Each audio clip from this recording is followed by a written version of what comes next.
पुराण संहिता के अंदर भगवान शिव कहते हैं कि व्यास जी, परम धाम का वर्णन करना तो दूर, परम धाम के एक पत्ते का वर्णन भी मैं करोड़ों कल्पों में नहीं कर सकता हूं।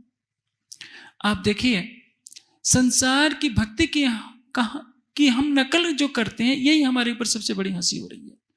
पुराण संहिता में जानते हैं क्या लिखा है?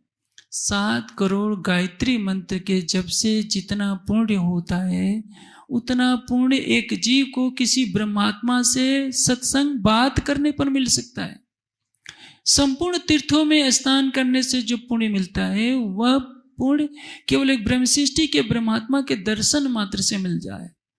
लेकिन जब आपकी इतनी शोभा पुराण संहिता गा रही है और आप उन्हीं जीवों के सारे आचरण की नकल उतार रहे हैं, तो आपके लिए दंड भी बहुत होगा, यह भी याद रखिए।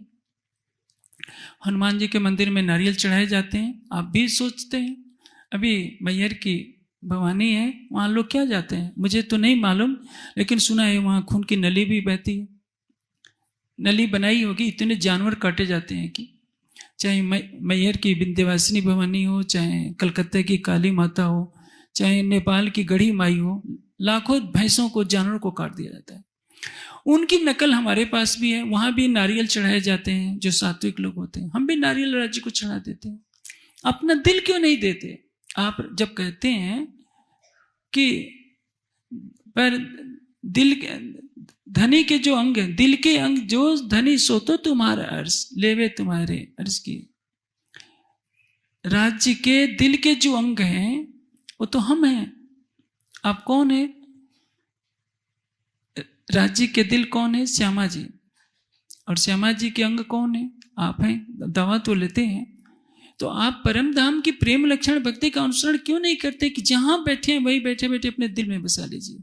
हम सारी प्रवाहियों की नकल उतार लेते हैं जैसी उनकी बंदगी है। ये तो दुनिया में करोड़ों साल से चल रहा है।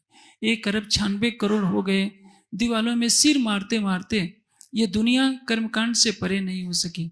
आज भी यदि हम सुंदर साथ वाणी का प्रकाश पाकर चितवनी नहीं करते हैं, अपने दिल में राज्य की शोभा को नहीं बसाते हैं, तो इसमें सबसे अधिक जो क्षति होनी है वो हमारी होनी है।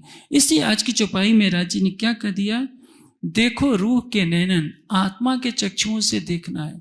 मन का कोई काम नहीं, बुद्धि का काम नहीं, चित्त का काम